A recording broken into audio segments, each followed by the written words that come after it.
সামনে আসবে। So friends, যারা নতুন আছেন, একটাই কাজ আমাদেরকে করতে হবে, এত সুন্দর মার্কেটিং প্ল্যান শুধু মেদিনীপুরের নয়, শুধু পশ্চিমবঙ্গের নয়, আমাদের ভারতবর্ষের শুধু নয়, সারা পৃথিবীর যদি সব থেকে ভালো মার্কেটিং প্ল্যান থাকে সেটা হলো একমাত্র আরসিএম অভিযানের মার্কেটিং প্ল্যান।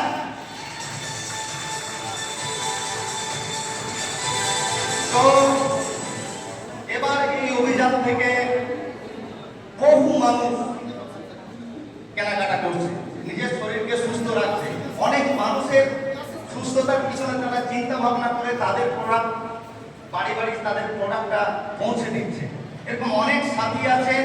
এই আগেকার আলোচনার জন্য আমি আগেই বললাম, আমার এই আরসিএম অভিযানের যিনি মা আমাকে যে জন্ম দিয়েছে, আমাকে যে শিখিয়েছে, আমি প্লিজ আপনাদের প্রত্যেকের হাততালির সাথে সাথে এদিকে ব্যাকগ্রাউন্ডে মিউজিক বাজবে। Please welcome none other than great একজন মেন্টর, ফিল্ড মাস্টার বলা হয় ওনাকে খড়গপুরের বুকে। Please welcome none other than mister Gurupada Bakira sir.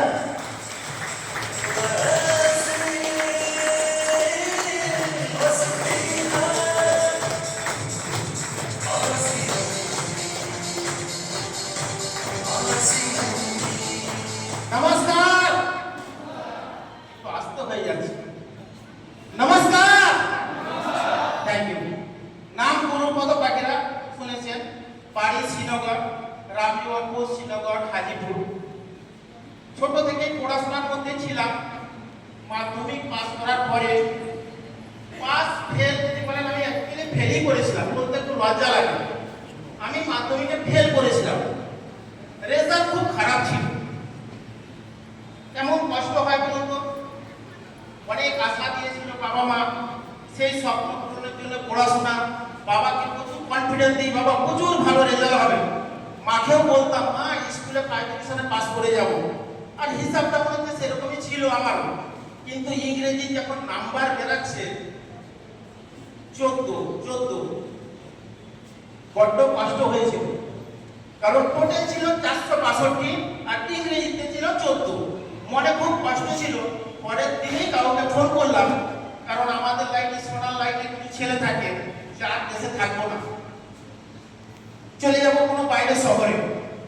অনেকেই বুঝিয়েছিল, বন্ধুরা বলেছিল কম্পার্টমেন্ট হিসাবে একটা সাবজেক্টের পরীক্ষা দিয়ে দেন, পাস করে যাবে তো ভালো হবে।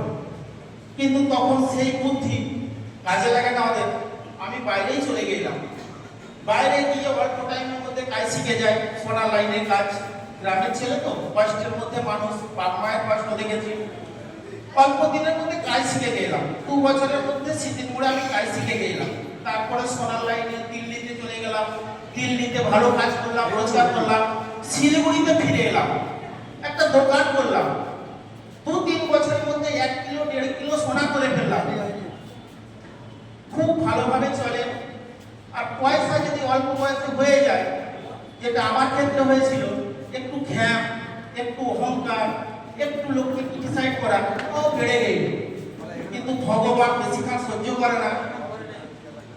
কোনো সময় মনে হলো যে হবে না, একটু ভুল রাস্তায় চলে গেছে। আর সোনার লাইনে কিন্তু এটা হয়। ওখানে কিছুদিন এসব করতে গিয়ে আমার সোনা একটু কমে যায়, বা সোনা মার চলে যায়। ভুলভাল বন্ধুদের সাথে লড়াই হতে সোনা মার পড়ে যায়। মানে কি করলাম, এই ছোট শহরে হবে না, বড় শহরে পালিয়ে যাই। তো হায়দ্রাবাদ চলে গেলাম। কিন্তু কাজ করার ইচ্ছা আমার চিরদিনই ছিল। আর ওখানে গিয়ে অল্প টাইমে আবার দোকান করে ফেলি। ওখানে 10 জন 15 জন 20 জন নিয়ে কাজ করছি। আবার সেরকম বাজার তৈরি করে ফেলেছি। সেই সময় কিছু শোরুমওয়ালারা এমন কিছু ভাষা বলেছিল যেটা চলে সোনার লাইনে, কিন্তু আমার সাথে যখন চললো আমাকে ভালো লাগলো না। সোনার লাইনটাকে আমি ছাড়তে চেয়েছিলাম। আর সেই সময় ইউটিউব থেকে প্রচুর ক্যাসেট শুনতাম। আমার কাছে তখন স্মার্টফোন 11 সাল থেকে ছিল। তো ডাইরেক্ট সেলিং এর ভবিষ্যৎ ভালো, এটা আমি বুঝতে পেরে গেলাম যে ডাইরেক্ট সেলিং ইন্ডিয়াতে চলবে। সেই হিসাবে ডাইরেক্ট সেলিং এর প্রচুর ক্যাসেট শুনি। আর রুপি বা ওইদিকে একটা জায়গা আছে কলকাতাতে, গেলে একটা করে ক্যাসেট বা বই কিনে নিয়ে আসতাম। কেউ আমাকে বলতো না, আমি নিজে নিজেই পড়তাম। পড়তে পড়তে ভাবলাম যে ডাইরেক্ট সেলিং আমার জন্য পারফেক্ট হবে, কারণ আমি কাজ করালাম। তো কাজ করতে শুরু করলাম ডাইরেক্ট সেলিং এর। কিছু কিছু প্রোডাক্ট ইউজ করলাম, দেখলাম ভালো আছে প্রোডাক্ট। তো দেশের কোম্পানি খুঁজতে শুরু করলাম। দেশের কোম্পানি খুঁজতে গিয়ে তেমন সময় পেটের কিছু বিমারি ছিল আমাদের, বা ফ্যামিলির কিছু প্রবলেম ছিল। কোনো ডাক্তার বললো যে রাইস ব্র্যান বলে একটা তেল পাওয়া যায়, যেটা হেলথ কার্ড নামে বিখ্যাত, ওই তেলটা ফ্যামিলিতে নিয়ে যাও তো। পয়সা ছিল, তেলের দাম ছিল 1850 কি 1950, মনে হচ্ছে 17 সালে হবে। তেলটা পটলটা নিয়ে গিয়ে খেয়েছি, তেলটা খুব ভালো ছিল। আমি আবার হায়দ্রাবাদে চলে গেছি। পরে এসে যখন দেখছি ওই তেলটার ডিমান্ড আছে ঘরে, আবার একটা লাগবে, তাহলে আবার একটা লাগবে, পাবো কোথায়? যার কাছে নিয়ে এসেছিলাম তার কাছে নেই। তো সেই জায়গা থেকে একটা ফোন নাম্বার পেয়েছিলাম। শুনুন কি নয় টার্নিং কিভাবে আসে। ফোন নাম্বার থেকে ফোন করলাম, ফোন গেল প্রশান্ত সিনহা স্যারের কাছে। স্যার নমস্কার, আমি শ্রীনগর থেকে বলছিলাম যে একটা পটলটা তেল লাগবে। তো পটলটা তেল হ্যাঁ আছে। না কবে আসবেন তাহলে দিতে? না যখন ডাকবেন। আপনি কোথায় আছেন? না আপনাদের হৃদয়ে। এই কথাটা খুব ভালো লেগে গেল, কারণ ফোনার লাইনে এরকম ভাষা আমি পাই না। তো ভালো লাগার ফলে ওনাকে ডাকলাম। আর প্রথম দিনে আমি সাপ্লিমেন্ট নিয়েছিলাম 8500 টাকা। আপনারাও প্রোডাক্ট কিনেন 2000, 10 টাকা 20 টাকা হয়ে গেলে মনে হচ্ছে আর নয়, বেশি হয়ে যাচ্ছে, আমার লস হয়ে যাচ্ছে। প্রথম দিনে প্রোডাক্ট ছিল 8500 টাকা অনলি সাপ্লিমেন্ট। দ্বিতীয়বারে প্রোডাক্ট ছিল 27500 টাকা। আর ওই প্রোডাক্টগুলো দেখছি বাবা আস্তে আস্তে করে মার্কেটিং করে দিচ্ছে, প্রোডাক্টটা ভালো আছে। 3 নম্বর কথা হচ্ছে এই অভিযানে যখন শুরু করলাম, প্রথম ওকে ডেকে তাহলে আমাকে একটা আইডি বানিয়ে দিয়ে যান। উনি তারপরে আইডি বানালো, কাজটা করতে ভালো লাগলো। অনেক মানুষকে সুস্থ রাখতে পারলাম। অনেক মানুষকে বলতে শুরু করলাম যে প্রোডাক্টগুলো ভালো আছে না? না ভালো আছে। তারপরে আস্তে আস্তে এই অভিযানে আসলাম। আর রাত দিন মেহনত করে পরিশ্রম করে ছুটে, কোনো বাহানা নয়, কোনো এক্সকিউজ নয়, কোনো আপ্যায়ন ক্লেম নয়, নিজেকে করতে হবে, এটা বুঝে নিলাম। আজকের দিনে যদি ধরেন তো টেকনিক্যাল পিনে আছি, টেকনিক্যাল পিন হতে পারে, কিন্তু আজকের দিনেও আমি প্রোডাক্ট পরিষেবা দিতে যাই। আজকের দিনেও দোকানে 4 ঘন্টা 5 ঘন্টা ফোন করি, আজকের দিনে গুগল মিট করি, আজকের দিনে ছেলেদের সাথে কানেক্ট হয়ে থাকি। তবে এই অভিযানে যদি বলেন যে আমাকে সবচেয়ে বেশি হেল্প করেছে, কারণ এই অভিযানে যদি আপনারা লাগাতে চান তো ফ্যামিলিকে কিন্তু অ্যাক্টিভ রাখতে হবে, আর ফ্যামিলিকে কিন্তু মিটিং সেমিনার নিয়ে আসতে হবে। যদি আপনি বলেন আমার ম্যাডাম এখানে আছে, কারণ আমি বাইরে ঘুরি, বাইরে ছোটবেলা থেকে আছি, জিনিসটা বুঝতাম না অত সংসার কেমন করে চালাতে হয়, বা সংসারের দায়িত্ব আমি কোনোদিনও নিই না। আজকে ছেলের যদি আমার জন্মদিন হয়, ওনারাই বলে দেয় যে এত টাকা আমাকে দিয়ে দাও, আর আমি সে এসি 2টোর সময়, আবার বেরিয়ে যাই 3টের সময়, আবার রাত্রিতে আসি। আমি কোনো পুজো ওকেশনে এখনো ভালোভাবে থাকি না। শপথ টার্গেট এটা, যদি এমআরএল প্রিন্ট হয়ে যায় তখন একটু রেস্ট দেব, বুঝেছেন? তো যোদ্ধার হাততালি চাইবো। আমার ম্যাডাম এখানে আছে, ম্যাডামকে একটু দেখে দেবো।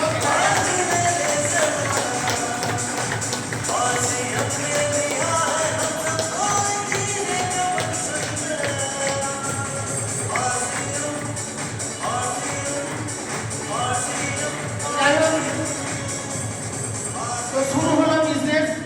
রয়্যালটি অ্যাচিভার হিসেবে 2 বছর টার্গেট নিয়েছিলাম, শপথ নিয়েছিলাম যে 2 বছরের মধ্যে টার্গেট হয়ে দেখাবো। টার্গেট মানে টার্গেট। অনেক বিপদ, অনেক সমস্যা, অনেক রকম ভাবে প্রতিবাদ আমার উপরে হয়েছে যে 50,000 টাকা রোজগার করা ছেলে পাগল হয়েছে, সার্ভিসিং করতে যাবি। আমি বাবা মাকে বলেছিলাম, বাবা 2 বছর আমাকে টাইম দাও, আমি রোজগার করে দেবো। জেদ ছিল, মনের মধ্যে একটা জেদ ছিল, জুলুম ছিল, যেরকম প্রতিজ্ঞা করে কাজ করতাম। অনেক রকম ঘরের অনুষ্ঠান আমি থাকতাম না। আর যখন আমি না থাকতাম, ওই পয়সা যখন বাবাকে দিতে পারতাম না, তখন সবচেয়ে বেশি কথা এটাই শুনতে হতো। আর এই কথা শুনতো, আমাকে রাত্রিতে বলতো যদি কিছু করতে হয় তো তাড়াতাড়ি করতে হবে, কারণ বাবাকে যদি তুমি 50,000 টাকা দিয়েছো, এখন যদি 0 করে দিয়েছো, বাবা তো মানবে না, মাও মানবে না। এই জন্য কি হলো, সংসারে অশান্তি হয়, আলাদা হয়ে যেতে হয়।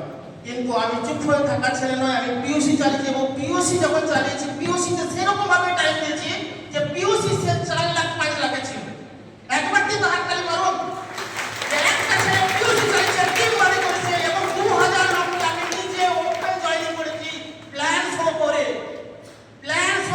2000 লোকের বেশি আমি নিজে জয়েনিং করেছি, এবং তাদের পরিষেবা দিয়েছি।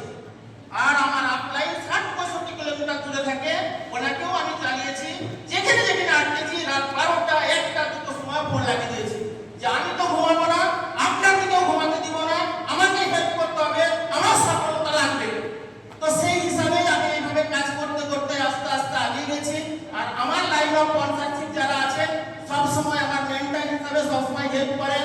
যেমন যে কোনো সময়ে প্রোডাক্টের উপরে নলেজ যদি আমি নিতে চাই তো স্যারকে ফোন করে নিই। আর এমনিতে টিমের মধ্যে যদি গুগল মিটের প্রয়োজন হয় আমি মিহির স্যারের হেল্প নিই। টিমের মধ্যে ফিল্ড অ্যাক্টিভিটি যখন প্রয়োজন হয়, টিমের মধ্যে মিসআন্ডারস্ট্যান্ডিং হয়, আমি তখন প্রশান্ত সিনহাকে আমি অ্যাপ্লাই করি। আর আমাদের সাথে যিনি নেই আজকে দিনে ওনার কাছে আমি মোটিভেট হতাম প্রচুর। ওনার জন্য একটা জোরদার হাততালি চাইব যে উনি আজকে হয়তো আমাদের সাথে নেই, কিন্তু যতদিন ছিলেন আমার দিকে প্রচুর হেল্প করতেন। মাইতি বাবুর জন্য একটা জোরদার হাততালি চাইব। উনি হয়তো উপর থেকে দেখছে আমাদেরকে, এটা করে এসেছিলাম আমার ছেলেরা হয়তো সেটা করছে। যাই হোক, আমার টাইম ছিল 8 মিনিটের মতন, তার 5 মিনিট আমি নষ্ট করেছি। এবারে বলবো যে এই বিজনেস, এই অভিযান যেটাই বলুন না কেন, আগাতে গেলে ডায়মন্ড ক্লাব মেনটেন করতে হয় আপনাদের। ডায়মন্ড ক্লাবের পরে একটা ক্লাব আছে যেটা হচ্ছে 2500 ডিবি, পি ডায়মন্ড বলা হয়। আর তার নিচে যারা 100% প্রোডাক্ট ইউজে গেছে 1500 ডিবি করতে হয়। 1500 ডিবি যারা যারা করেন একটু আমি উঠে দাঁড়াতে বলবো। 1500 ডিবি যারা যারা করেন একটু উঠে দাঁড়ান কালি। আরে কত দেখুন, কত 1500 ডিবি, জোরদার হাততালি দেওয়ার জন্য।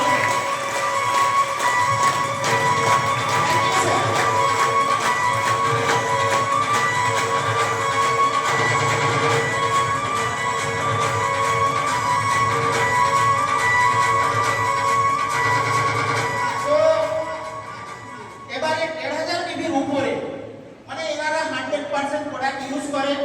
আর টুকটাক করে আত্মীয় স্বজন, প্রতিবেশী, পাড়া নিয়া যারা আছে ওনাদেরকে টুকটাক করে দেয়। 2500 ডিবি কারা আছে একটু হাত তুলুন।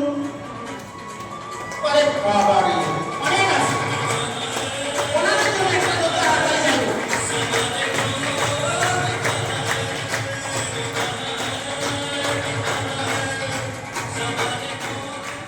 5000 বিবি যেটা ডায়মন্ড ক্লাব, যেটা আমি ব্যাক টু ব্যাক 60 মাস করে গেলাম। 60 মাস করে গেলাম। ডায়মন্ড ক্লাব কারা কারা আছে কিন্তু একবার হাত তুলুন। আরে বাবা,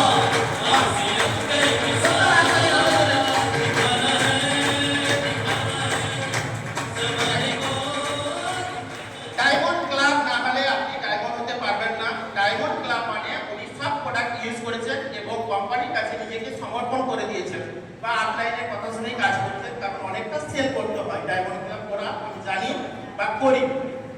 তো এবারে ডায়মন্ড ক্লাবের উপরে যেটা আছে 5000 বিবি পরে 10000 পরে 15000 পরে 20000 পরে 25000 পরে এমন লোকও কিন্তু এই হলে আছে বা অনেকবার দেখেছি।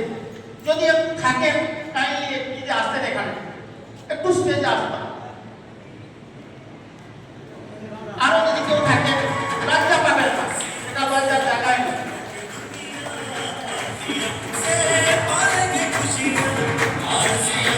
হাততালি, 5000 বিবি করলে কি কষ্ট হয়।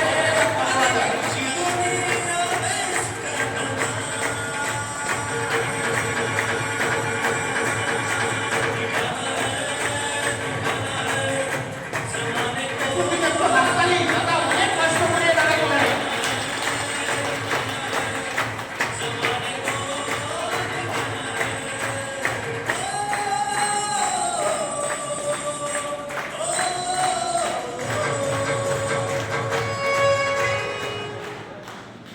তো এনারা যে কিভাবে কাজটা করেন, কাজটা আমরাও সবাই করতে পারবো যদি ফর্মুলাটা জেনে যাই, নাকি না?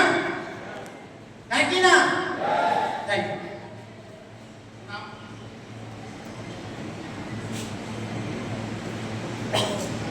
সেম আমি করছি মানুষকে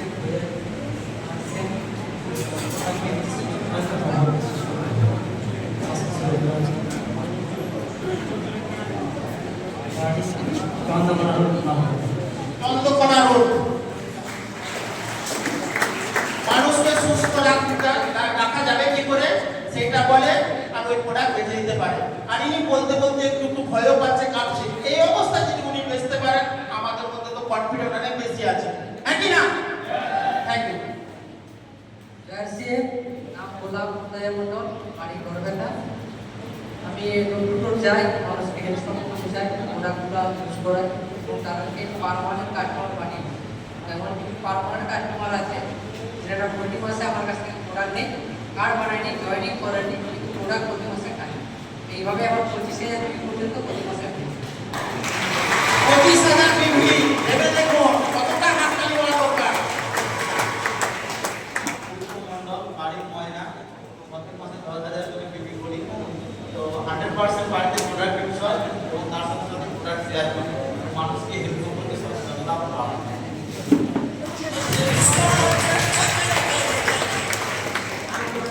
বাড়ির আগে পাতার বিজনেস করতে এবং সেলাইয়ের কাজ করতাম। এখন পাতার বিজনেসটা রয়েছে, সেলাইয়ের কাজ ছেড়ে দিয়ে এখন ফুলটাইম নার্সিং করি আর পাতার বিজনেসটা করি।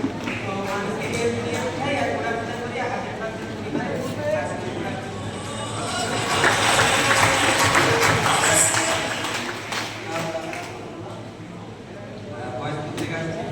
আমরা এই বাড়িতে প্রোডাক্ট করতে যাই না, আমরা মানুষকে বোঝাবো কিভাবে সুস্থ থাকবেন এবং পরিবারকে কিভাবে সুস্থ রাখবেন এইটা বোঝাই। তাতে আমাদের প্রোডাক্ট বিক্রি হয়ে যায়, আমরা দুইজনই 10,000 বিক্রি করি।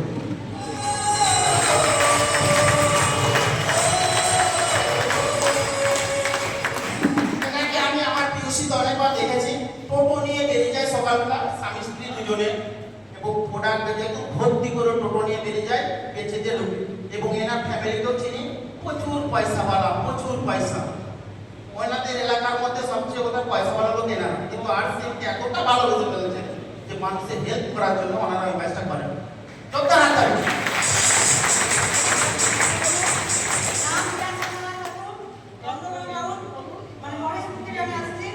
সবথেকে বড় কথা কি, আমি একজন হাউস ওয়াইফ ছিলাম এবং সবথেকে গরিব ঘরের মেয়ে বলে আমি সবথেকে ছোট হিসেবে ছিলাম। এবং সবথেকে বড় কথা কি, আমার আমি এটা ব্যাপারটা চেয়েছি যে আমি একটা সবথেকে আবার আমার মেয়ে আমার সাথে থাকে এবং ফিল্ডে থাকে এবং সবসময় আমি সবাইকে পরিশ্রম করতে চাই এবং এই সিস্টেমে আনতেও চাই। এবারে এটা থেকে শুনলেন ছেলে হিসাবে রোজগার করতে হবে, টাইম তো আমাদের, কিন্তু এনারা মহিলা। একটু ভালো করে মন দিয়ে শুনবেন, ইচ্ছা যদি থাকে জীবনে কিছু করা যায়, পাহাড়কেও সরানো যায়। শুনো এবার। নমস্কার, আমি মহিমা বর্মন কোলাঘাট থেকে এসেছি। আমি 16 সাল থেকে আরসিএমে যুক্ত, কিন্তু আরসিএমকে ভালোবাসি। আরসিএম আমাকে 16 সালের পর 20 সালে প্রচন্ড কষ্ট দিয়েছে। মানে আমি রানারাইজিং করার পর টিম ভেঙে যায়, তো আরসিএমকে আমি ছাড়িনি। আবারও আমি সাগরিকা যে আছেন ওনার সঙ্গে জয়েন হই, তো বাড়ি বাড়ি প্রোডাক্ট যেমন সেল করি আমি স্বাস্থ্য নিয়ে তাদেরকে বলি স্বাস্থ্য সচেতন। তো সেইভাবেই আমি বাড়ি বাড়ি গিয়ে আমার প্রোডাক্ট সেল করি। এখন আমি আরসিএমের সঙ্গে যুক্ত, বাড়িতে সবসময় ইনকামই আসে, নিয়ে কাজ করি আর প্রতি মাসে 10,000। 10,000 বিক্রি। এবারে শুনো, যারা অর্থ হয়েছে নিজের সঙ্গে প্রশ্ন করুন। নমস্কার, জয় আসছে। আমার নাম সাগরিকা চড়ই, আমি পাঁচপাড়াতে থাকি। তো আমি 2016 থেকে আজকের সাথে যুক্ত আছি, বাড়িতে ইউজ করতাম। তারপরে এখন আমি ওই নিউট্রিশন ওমেন এবং ম্যান এগুলো এবং সব রকমই প্রোডাক্ট ইউজ করি, মাসে 10,000 করে বিক্রি করি। সারাদিন ফিল্ডে থাকি আমার পাশাপাশি গ্রামে, তো এটা নিয়ে কাজ করছি। তো আগে এটা নিয়ে আগাতে চাই। থ্যাংক ইউ, জয় আসছে। সেলিং মাস্টারদের কথা। তো এবারে আমার ম্যাডামের সাথে আছে, অনেকবার আমার সাথে মিটিং এসেছেন, কিন্তু অতটা ভালো বলতে পারে না, ভয় লাগে ওনারও, কারণ ঘরটা উনি সময় পাই, আমি সামালি। তো ওনার কাছ থেকে কিছু শুনতে চান?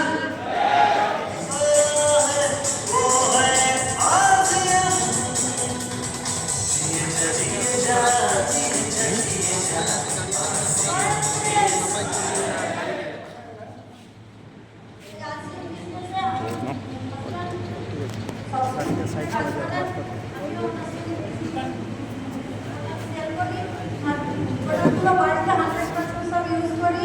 প্রোডাক্টগুলো খুব ভালো, বিভিন্ন সাপোর্ট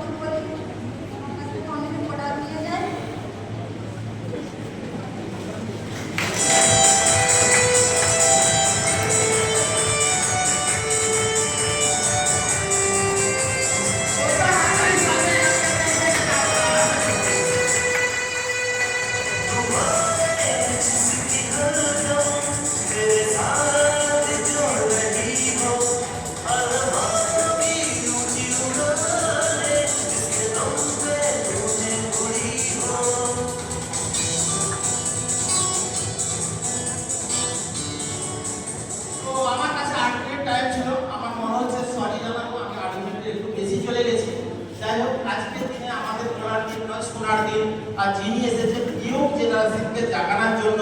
কারণ অনেক বড় বড় নাম আমরা নেটওয়ার্কে শুনেছি যারা অনেক আগে আগে লিডার ছিল, কিন্তু এই কিছুদিনের মধ্যে এত বড় লিডারশিপ বেড়াচ্ছে, এই সব লিডারকে শুনি। আমিও শুনতে এসেছি, ডায়েরি পেন সাথে নিয়ে এসেছি, প্রত্যেকটা কথা আমরা নোট করব। আমার কাছে টাইম ওভার হলো, আমি ডেকে নিব সেই আমার প্রিয় ঘরের একজন, আমার ফ্যামিলির লোক, যে রাত দিন সবসময় আমরা ফোনে ফোনে থাকি, ফিল্ডে থাকি, সেরকম একজন লাইফ রাজীব স্যারকে ডেকে নেব। Welcome Rajib sir.